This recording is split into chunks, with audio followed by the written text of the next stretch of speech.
और न्यूज 18 की खबर का बड़ा असर हुआ है। सिपाही अभ्यर्थियों को एक बड़ी राहत मिल गई है। अब ईडब्ल्यूएस और एनसीएल कट ऑफ तिथि जो है उससे उन्हें छुटकारा दे दिया गया है। अब कट ऑफ तिथि और काल अवधि अंकित नहीं होने पर अयोग्य उन्हें नहीं किया जाएगा। केंद्रीय चयन पर्षद सिपाही भर्ती ने जारी नोटिस के जरिए अब अभ्यर्थियों को एक बड़ी राहत इस वक्त दे दी है, जिसमें कट ऑफ तिथि पर अभ्यर्थियों को राहत मिलती है। और इस खबर पर ज्यादा जानकारी के साथ न्यूज 18 संवाददाता रजनीश हमारे साथ जुड़ गए। रजनीश, छात्रों के अभ्यर्थियों के आंदोलन का इसे असर कहें जिसमें विरोध जाहिर किया गया था कि भाई नोटिफिकेशन के वक्त ये तमाम टर्म्स कंडीशन नहीं थे, अब इन्हें ये राहत मिल गई है। बिल्कुल, देखिए लगभग 1,60,000 अभ्यर्थी जो है जिन्होंने रिटन पास किया था, लिखित परीक्षा में वो उत्तीर्ण हुए थे। उसके बाद 9 दिसंबर सभी का फिजिकल होना है और फिजिकल से पहले ये जो गाइडलाइन जारी किए गए थे केंद्रीय चयन सिपाही परिषद के द्वारा, तो कहीं ना कहीं सभी परेशान थे कि ये 2022 और 2023 का एनसीएल और ईडब्ल्यूएस सर्टिफिकेट कैसे मिलेगा, कैसे बनवाएंगे। तो इस परेशानी को लेकर लगातार विरोध चल रहा था और गर्दनी बाग में पिछले 8 दिन से सभी हजारों की संख्या में प्रोटेस्ट कर रहे थे और लगातार सरकार से गुहार लगा रहे थे, मांग कर रहे थे। न्यूज 18 ने प्रमुखता से खबर दिखाया है, जिसके बाद असर हुआ है और अभी जो आयोग के जो परिषद के जो अध्यक्ष हैं जितेंद्र कुमार, उन्होंने एक्शन लिया है और बड़ी राहत दे दी है कि अब जो फिजिकल में शामिल होने वाले 1,60,000 जो अभ्यर्थी हैं उनके लिए अब कोई भी जो समय सीमा है या कट ऑफ है, यानी जो एनसीएल और ईडब्ल्यूएस की कट ऑफ और समयावधि, उसमें अब राहत दे दी गई है, उसकी वार्ता नहीं होगी और इसके अभाव में अब किसी को अयोग्य और बाहर नहीं किया जाएगा। तो कुल मिलाकर लाखों अभ्यर्थियों के लिए राहत की खबर है। अब 9 तारीख से आसानी से सभी फिजिकल में शामिल हो सकते हैं और एनसीएल और ईडब्ल्यूएस सर्टिफिकेट को लेकर फिलहाल सामान्य प्रशासन विभाग से केंद्रीय चयन सिपाही परिषद ने मंतव्य मांगा है। फिलहाल फिजिकल तक कहीं से कोई परेशानी नहीं है, लेकिन आगे जो भी फैसला होगा सामान्य प्रशासन विभाग के गाइडलाइन के बाद केंद्रीय चयन सिपाही परिषद जो है वो फैसला सुनाएगा। लेकिन फिलहाल लाखों अभ्यर्थियों को न्यूज 18 की पहल के बाद राहत मिल गई है। बहुत बहुत शुक्रिया रजनीश इस तमाम जानकारी के लिए। और अब बात महाराष्ट्र में बनने वाली फडणवीस सरकार की करेंगे। महाराष्ट्र में मुख्यमंत्री को लेकर पिछले 12 दिनों से चल रहा सस्पेंस आज खत्म हो गया है। मुंबई में बीजेपी के विधायक दल की बैठक में सर्वसम्मति से देवेंद्र फडणवीस को मुख्यमंत्री चुन लिया गया है। वो कल पद की शपथ भी लेंगे, तीसरी बार महाराष्ट्र के सीएम बनेंगे, मुख्यमंत्री की कुर्सी संभालेंगे। तो मुंबई में हुई बीजेपी की बैठक में फडणवीस के नाम पर अंतिम मोहर लग गई। बैठक में देवेंद्र फडणवीस को विधायक दल का नेता चुना गया। एकनाथ शिंदे और अजीत पवार डिप्टी सीएम की भूमिका में आपको नजर आएंगे। कल मुंबई के आजाद मैदान में भव्य शपथ ग्रहण समारोह होने वाला है और देवेंद्र फडणवीस की ताजपोशी में बिहार के मुख्यमंत्री नीतीश कुमार भी मौजूद होंगे। उत्तर प्रदेश के संभल में हुए हिंसा मामले में राजनीति थमने का नाम नहीं ले रही। राहुल गांधी और प्रियंका गांधी संभल जाने के लिए अड़े रहे, लेकिन पुलिस ने गाजीपुर बॉर्डर पर काफिले को रोक दिया और इसके बाद प्रियंका और राहुल वापस दिल्ली लौट गए। मौके पर भारी संख्या में पुलिस फोर्स को तैनात किया गया। वहीं राहुल गांधी के संभल जाने पर जीतन राम मांझी ने जमकर निशाना साधा। जीतन राम मांझी ने कहा कि अगर शांति कायम करने के लिए कोई जाए तो कोई दिक्कत नहीं है, लेकिन ये लोग वहां जाकर कोर्ट के फैसले को ही चुनौती दे रहे हैं और भावना भड़काने की कोशिश की जा रही है। और ऐसे में सरकार ने अगर उन्हें संभल जाने से रोका है तो कुछ गलत नहीं है। केंद्रीय मंत्री सरकार जब कर रही है, न्यायालय का आदेश हो गया है, उसको मानना चाहिए। जानबूझकर के जा करके कुछ उत्तेजना फैलाने का अगर इन लोगों का ये है तो सरकार कैसे उनको अलाउ करेगी। इसलिए उनको जाना वहाँ नहीं चाहिए था और सरकार उनको रोका है तो कोई गलत नहीं रोका है। केंद्रीय मंत्री जीतन राम मांझी ने एयरपोर्ट अथॉरिटी ऑफ इंडिया के अधिकारियों के साथ बैठक की और गया से विमान की संख्या बढ़ाने पर चर्चा की है। बैठक के बाद मांझी ने कहा कि अधिकारियों ने हर तरह की सुविधा का भरोसा दिलाया और कम से कम 2 अप और डाउन इंडिगो की फ्लाइट पर सहमति बनी है। गया से दिल्ली के बीच विमान सेवा 10 से 15 दिन में शुरू कर दी जाएगी। मांझी ने ये मांग रखी है कि दिल्ली की जगह हिंडन एयरपोर्ट से अगर गया के लिए विमान सेवा मिलती है तो उससे ज्यादा फायदा होगा। हर तरह की सुविधा वहाँ से हमको मिलेगी और आज एग्री हुए लोग कि कम से कम 2 अप एंड डाउन वहाँ पर इंडिगो के जहाज़ें चलेगी। जल्दी ही ये 10-15 दिन में शुरुआत कर रहे हैं। और दूसरी बात, एक नई बात वहाँ पर आई है कि जो हम लोग एयरपोर्ट दिल्ली में अराइव करते हैं उसके जगह पर गाजियाबाद के नज़दीक में यहाँ से एक जहाज हिंडल कहा जाता है, वहाँ से गया जाएगा या गया से और सब जाएगा, तो भाड़ा भी कम लगेगा और गाजियाबाद का जो एयरपोर्ट है उससे उतना ही समय में आ जाएंगे जितना दिल्ली एयरपोर्ट से हम लोग आते हैं मेन टाउन में, इसलिए कहीं कोई असुविधा नहीं होगी। और वहाँ से फिर इंटरनेशनल फ्लाइट की बात आती है, बात हुई कि वहाँ से चेन्नई और चेन्नई से कोलंबो और कोलंबो से चेन्नई और चेन्नई से फिर यहाँ फिर गया, इस तरह के जहाज का फेरी करने के लिए एग्रीमेंट हो गया है और हम समझते हैं कि 1 महीना के अंतर्गत ये फ्लाइट शुरू हो जाएगा। और कार्गो का जहाँ तक सवाल आता है उसमें अभी बात कलेक्टर से भी हुई, कलेक्टर ने कहा कि ज़मीन का थोड़ा सा लिटिगेशन है, इन लोगों ने कहा कि ज़मीन हमको और अगर करीब करीब 30 एकड़ की ज़मीन 25 एकड़ ज़मीन मिल जाती है तो हम लोग और इंटरनेशनल जहाज भी वहाँ पर उतारेंगे और कार्गो भी उतारेंगे, क्योंकि अभी कोई भी जहाज आएगा तो 1 टन से ज़्यादा माल नहीं ला सकता है और जैसे ही उनको जगह मिल जाएगी तो 20 टन सामान ले आ जा सकते हैं। तो उसके लिए भी प्रयास हम लोग कर रहे हैं कि जल्दी से ज़मीन मिल जाए ताकि कार्गो सेवा भी शुरू हो जाए। लोकसभा के शीतकालीन सत्र में बैंकिंग लॉ अमेंडमेंट बिल 2024 पास हो गया। सदन में जमुई से एलजेपीआरवी के सांसद अरुण भारती ने इस पर 5 महत्वपूर्ण सुझाव दिए। जमुई सांसद ने न्यूनतम शेष राशि पर दंडात्मक शुल्क का हटाना, बिहार का क्रेडिट डिपॉजिट अनुपात राष्ट्रीय स्तर से बहुत कम होना, शिक्षा ऋण पर ब्याज सब्सिडी के साथ कम ब्याज दर प्रदान करना, अनुसूचित जातियों के लिए वेंचर कैपिटल फंड को संवैधानिक दर्जा देना, बैंकिंग सेवाओं जैसे एसएमएस अलर्ट, डीडी शुल्क, निकासी शुल्क को खत्म करने के सुझाव दिए गए। जहां एक और कांग्रेस नेता संभल जाने पर अड़े रहे तो वहीं नेताओं को रोकने के लिए सड़क पर जो जाम लगा उससे आम जनता बेहद परेशान रही। एक बुजुर्ग तो सभी से ये गुहार लगाते रहे कि उन्हें इस जाम से बाहर निकलवा दीजिए ताकि वो अपने परिवार में हुई मौत में शामिल हो सके। पूर्व कांग्रेस नेता प्रमोद कृष्णम ने राहुल गांधी पर निशाना साधा। उन्होंने राहुल गांधी को बांग्लादेश भी जाना चाहिए सुझाव दे दिया। प्रमोद कृष्णम ने कहा कि संभल में शांति का माहौल है, राहुल गांधी आग में घी डालने का काम ना करें।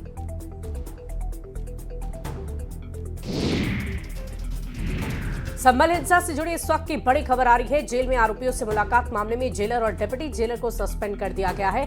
आरोपियों से सपा के नेताओं ने बिना पर्ची के मुलाकात कर ली थी। विधायक नवाब जान चौधरी, सरमपाल सिंह, पूर्व सांसद एसटी हसन के साथ कई सपा नेताओं ने जेल में संभल हिंसा के आरोपियों से मुलाकात की थी। शासन के निर्देश पर डीजी जेल ने डीआईजी जेल कुंतन किशोर को जांच सौंपी थी, जिसके बाद मुरादाबाद जेल के jailer Vikram Singh Yadav, deputy jailer Praveen Singh को सस्पेंड कर दिया गया है।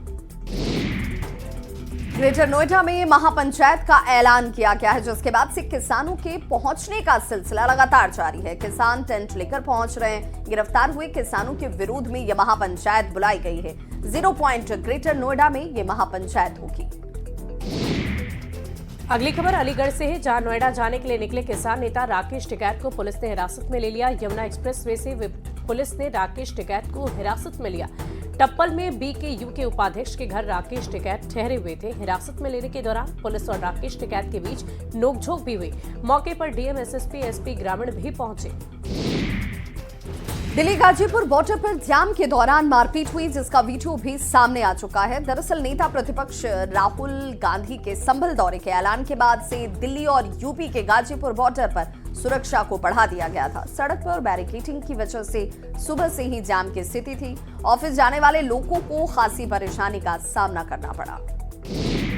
अगली खबर पंजाब के अमृतसर से है, जहां सुखबीर सिंह बादल पर जानलेवा हमले की कोशिश हुई है। स्वर्ण मंदिर के बाहर दरबार साहब के गेट पर उन्हें गोली मारने की कोशिश की गई। धार्मिक सजा मिलने के बाद अकाली दल के नेता सुखबीर सिंह गेट पर बैठे हुए थे और तभी नारायण सिंह चौड़ा नाम के व्यक्ति ने आकर उन्हें गोली मारने की कोशिश की। हालांकि पुलिस ने समय रहते हमलावर को पकड़ लिया है। गिरफ्तार आरोपी पहले भी कई हिंसक गतिविधियों में शामिल रह चुका है। डेरा बाबा नानक का रहने वाला है आरोपी नारायण, जो खालिस्तानी आतंकी गतिविधियों में शामिल रह चुका है। खबर बिहार के गोपालगंज से, जहां पर पुलिस ने 24 घंटे के भीतर चौकीदार झमिंद्र राय हत्याकांड का खुलासा कर दिया। पुलिस ने हत्या में शामिल बाप और बेटे को गिरफ्तार कर लिया है। हत्या के पीछे शराब का धंधा वजह बताई जा रही है। पुलिस ने गिरफ्तार अपराधियों के पास से चौकीदार की लूटी गई बाइक, मोबाइल, हत्या में इस्तेमाल चाकू बरामद कर लिए। कमरिया का रहने वाला कुख्यात शराब माफिया सुरेंद्र राय, उसके बेटे विकेश कुमार अगस्त महीने में शराब के मामले में जेल गए थे। अक्टूबर और जेल से बाहर आने के बाद से वो चौकीदार झमेंद्र राय से बदला लेने की प्लानिंग कर रहे थे। राय अगस्त महीने में 2024 में शराब के केस में जेल गया था और वहाँ पर 2-3 महीने जेल में रह करके और अक्टूबर में जेल से छूटा था। तो इसको एक वो प्रतिशोध था कि क्योंकि यही चौकीदार इसको जेल भिजवाया था, तो वहाँ पर अकेला इसको सुनसान पाते हुए इसका सुरेंद्र राय जो शराब माफिया और इसका लड़का विकेश राय, दोनों ने उसको रास्ते में रोक करके चाकू से कई जगह पर बॉडी पर वार करके उसको गिराया। पटना के पाटलिपुत्र स्पोर्ट्स कॉम्प्लेक्स में 32वां जूनियर नेशनल फेसिंग चैंपियनशिप का आयोजन किया गया, जिसमें 29 राज्य से 800 से ज्यादा खिलाड़ी हिस्सा ले रहे हैं। लगातार बिहार में बड़े खेलों के आयोजन से राज्य में खेल और खिलाड़ी को काफी मजबूती मिल रही है। बिहार में 1995 के बाद अब 2024 में इसका आयोजन हो रहा है। बिहार में पहली बार इतने बड़े स्तर पर फेसिंग चैंपियनशिप का आयोजन किया गया है। अब आपको गिरिडीह लिए चलते हैं, जहां नगर निगम की तरफ से 6 महीने पहले लगभग 40 करोड़ की लागत से साफ सफाई के लिए गाड़ियों को खरीद की गई थी, लेकिन अभी तक इन गाड़ियों का इस्तेमाल तक नहीं हुआ। ये सभी गाड़ियां धूल फाक रही। इस पूरे मामले को लेकर CPIML नेता राजेश सिन्हा ने गिरिडीह उपायुक्त से लिखित में शिकायत कर मामले की जाँच कर कार्रवाई की मांग की। नगर निगम में पिछले 6 महीना पहले लगभग 30-40 करोड़ का मशीन खरीदा गया था पूरे नगर निगम के 36 वार्डों को साफ करने के लिए। उसके जो धूल कण है उसको ऑटोमेटिक उठाने के लिए ऐसे कई मशीनें हैं। 6 महीना पहले खरीदा गया, आज तक पुराना नगर निगम के कंपाउंड में रखा हुआ है, सबके नीचे घास आ गया है। बोकारो के गोमिया प्रखंड के करमाटांड से चेलियाटांड तक बनने वाली पुल निर्माण को लेकर ग्रामीणों ने विरोध जाहिर किया है। प्रधानमंत्री ग्रामीण सड़क योजना के तहत लोधी पंचायत के तीसरी नाले में पुल का निर्माण होना है, जिसे लेकर ग्रामीणों ने विधायक जयराम महतो से मिलकर अनियमितता का आरोप लगाया। ग्रामीणों ने कहा कि निर्माण एजेंसी रात में चोरी छिपे काम कर रही है।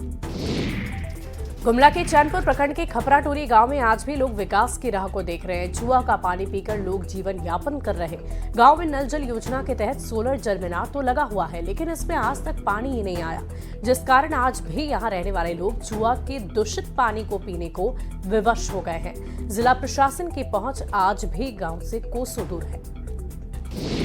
सरकारों के द्वारा कई योजनाएं की घोषणा की जाती है जो धरातल पर पहुंचे, गांव-गांव तक पहुंचे और गांव का विकास हो, लेकिन जब हम धरातल पर पहुंचते हैं तो उसका जो सरकार की जो वादा है वो ठीक उसके विपरीत यहाँ पे देखने को मिलता है। तो इस वक्त मौजूद है हम गुसूर खपराटोली गांव में मौजूद हैं। यहाँ पे आप देख सकते हैं ग्रामीण जुटे हुए हैं, लोग जुआ का पानी पीने के विवश है। यहाँ पानी बरसात में पीने के लिए कीचड़ का पानी पीते हैं। यहाँ सबसे तो पानी का दिक्कत है, और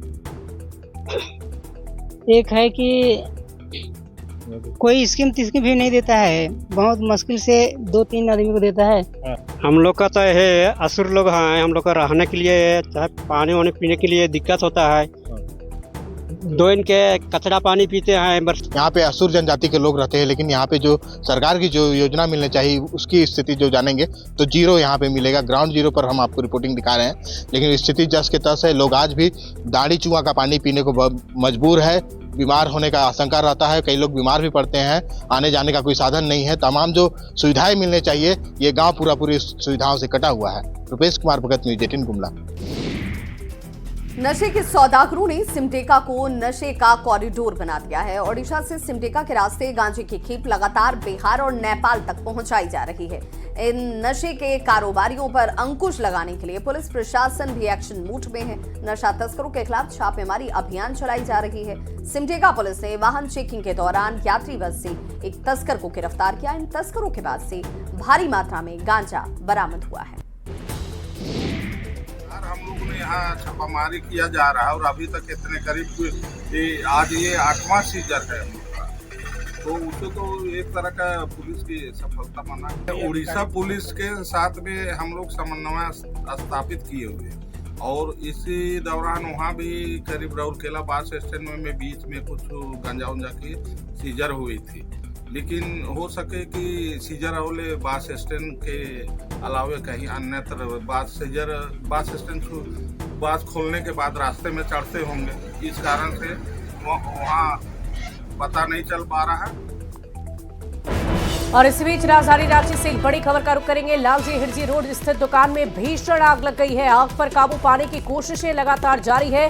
आग की लपटें दूर से ही नजर आ रही है और इसी के मद्देनजर कोशिश की जा रही है कि जल्द से जल्द आग पर काबू पा लिया जाए। राजधानी रांची के लालजी हिरजी रोड स्थित दुकान में आग लगी है। भीषण आग की तस्वीरें हम आपको दिखा रहे हैं। फिलहाल आग पर काबू पाने की कोशिशें लगातार जारी है। विकासशील इंसान पार्टी के प्रमुख मुकेश सहनी का डांस वाला वीडियो सोशल मीडिया पर तेजी से वायरल हो रहा है। सहनी का शादी समारोह में डांस का ये वीडियो इस वक्त वायरल है। तो मुकेश सहनी को आप इस अंदाज में शायद इससे पहले आपने नहीं देखा होगा। शादी समारोह का ये वीडियो है जहां पर इस शादी में शामिल होने के लिए मुकेश सहनी पहुंचे और यहां पर जमकर थिरकते हुए वो खुद भी नजर आए। और देखिए यहां पर मौजूद तमाम मेहमानों के साथ वो नाचते हुए आपको दिख रहे हैं।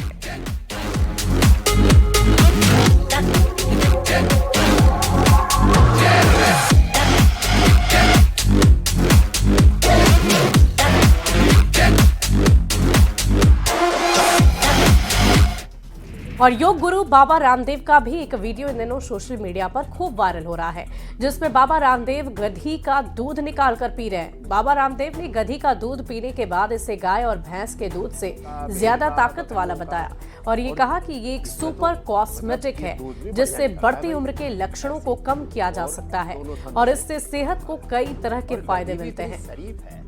क्या बात, पहली बार मैं पी के देखता हूँ, लगता कैसा है? अरे सच में वेरी टेस्टी। क्या सच्ची मैं मतलब मजाक ही नहीं कर रहा हूँ।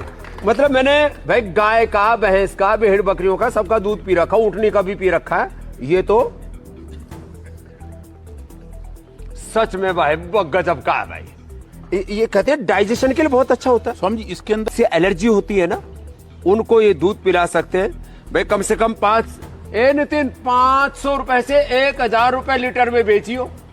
हाँ, और भाई ये इन्होंने 5 मंजिल तक ये पतंजलि गुरुकुलम जो इतना सुंदर है, इसको बनाने में भी बहुत बड़ा पुरुषार्थ किया और इसका जबरदस्त जो है इसकी महिमा है। हम वैश्य सुप्रसिद्ध गायिका अनुराधा पौडवाल ने मैथिली भाषा में पहला गीत गाया है। अनुराधा पौडवाल ने कहा है कि ये मेरे लिए सौभाग्य की बात है। माता सीता का गीत अवतार अहीं सीता गाकर धन्य हो गई। इस मैथिली गीत को मिथिला राज्य अभियानी इंजीनियर शिशिर कुमार झा ने लिखा है। सुप्रसिद्ध संगीतकार सुनील पवन ने इसे संगीत रामायण के बारे में तो पूरा विश्व ही जानता है, लेकिन मुझे खुशी है कि माँ ने मुझे माँ सीता के ऊपर ये गीत मैथिली में गाने के लिए चुना, क्योंकि बहुत सारे गाने हैं सीताराम के या भगवान राम के ऊपर, लेकिन माँ सीता के ऊपर ऐसा मैंने तो नहीं सुना है। तो ये पहली बार माँ सीता के ऊपर का गीत मैंने गाया है और ये मेरी देन होगी मिथिला के वासियों के लिए और वंदनीय है माँ सीता। मिथिला की सभ्यता, संस्कृति, मैथिली भाषा बहुत ही पुरानी है, सनातनी है।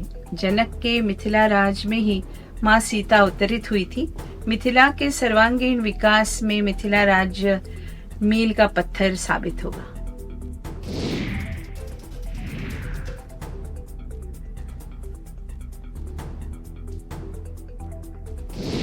तो इस बुलेटिन में बस इतना ही, लेकिन चलते